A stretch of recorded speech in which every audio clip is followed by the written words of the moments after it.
Univision Unews. I'm Carolina Sarassa. Happy Thursday, feliz jueves, and thank you for being here as we begin this new year, 2020. And now we begin this hour with President Trump facing two major international threats, both bringing the possibility of U.S. military action or even war. North Korea is threatening to resume nuclear testing, while President Trump and Iran are trading threats. This after a group backed by Iran attacked the U.S. Embassy in Iraq. Lorraine Cáceres has more.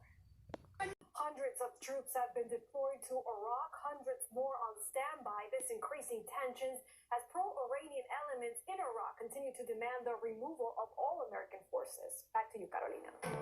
In major 2020 news, Julian Castro is dropping out of the race for president.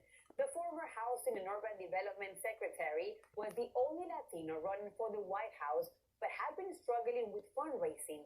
Joining me now via Skype, Mayra Macias, the executive director. With just 1 month before the Iowa caucus, candidates are ramping up their 2020 efforts to reach voters, announcing their new fundraising numbers, highlighting the issues important to them, and weighing in on the impeachment trial. And Senator Elizabeth Warren's campaign told supporters in an email on Friday that so far it has raised just over $17 million. The Trump administration is pushing for a new regulation that would allow the U.S. government to detain migrant children who illegally cross the border indefinitely.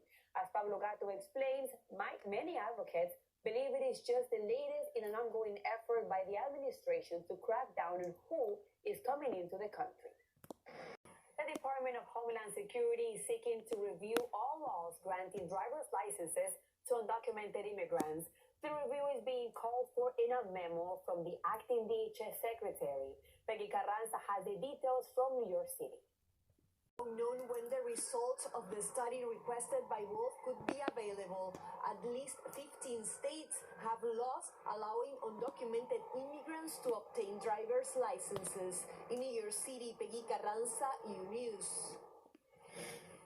Thank you, Peggy. And coming up, details to Philadelphia, where community leaders are condemning one of the groups that took part in the city's traditional New Year's Day parade. That's because two people were blackface. But as Maite Interiano reports, the two parade participants argue their costumes are not racist. And now to a Los Angeles church and their big heart during the holidays. The church used donations from parishioners to wipe out $5.3 million in medical debt for more than 5,000 families. Juan Carlos Gonzalez has more on this story.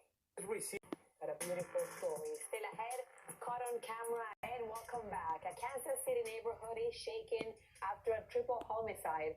One man is behind bars, charged with murdering his ex-girlfriend and her two children. Paola Biden reports. Thank you, Paola. Now, high winds forced an Amazon Prime delivery truck off the road and nearly caused it to flip over. The shared driver says he's lucky to be alive after he was nearly struck in the head by a bullet on New Year's Eve. He says he heard a loud noise and then glass came shattering down. Carolina Rosario has more on this story. Police in Florida say several cars have been damaged by gunfire across 3 counties. It also to Georgia, where a young boy's Christmas gift landed him in the hospital. It all happened after the child swallowed one of his AirPods. As David Romo reports, the incident gave his family a good scare, but it appears the boy will be fine. Everything. And coming up, strong winds, fourth consecutive month, deadly and devastating wildfires are raging uncontrolled across Australia. At least 18 people have already died, and firefighters are still fighting as the flames are showing no signs of stopping. Rafael Rodriguez has the latest. And up next, robocall. In today's tech report, using technology to help you keep your New Year's health and wellness resolutions. But first, a major celebrity social media hacked. Annabelle Sedano has more. Annabelle, welcome. Hi there. Happy New Year to all of you. We begin with this one. Mariah Carey ended 2019 getting hacked. On New Year's Eve, Carey's Twitter account appeared to have been hacked, posting dozens of offensive, racist, and lewd tweets, including the N-word and sexual comments about rapper Eminem. Twitter confirmed that her account had been compromised. Carey later responded in a tweet writing, "I take a freaking nap, and this happens. I know the feeling." The tweets were deleted by Tuesday evening. Moving on. There's a new app in town that offers users assistance in finding answers to their questions about physical fitness and nutrition. The goal is to make it easier for anyone seeking to live a healthier lifestyle. With real responses from other users, the application can be downloaded. It includes health, nutrition, and exercise routines. And finally, those smart TVs that sold for incredibly low prices over the holidays come with a catch. The price is super low, but the manufacturers get to monitor what you're watching and report back to third parties for a fee. But it doesn't have to be this way. You have the controls to opt out. Within just a few clicks, you can stop the manufacturers from snooping on you in the living room. Amazon Fire TV branded sets, for example, have privacy settings and data monitoring controls under the preferences section. So it's just a matter of doing your homework and making sure all of those are checked off.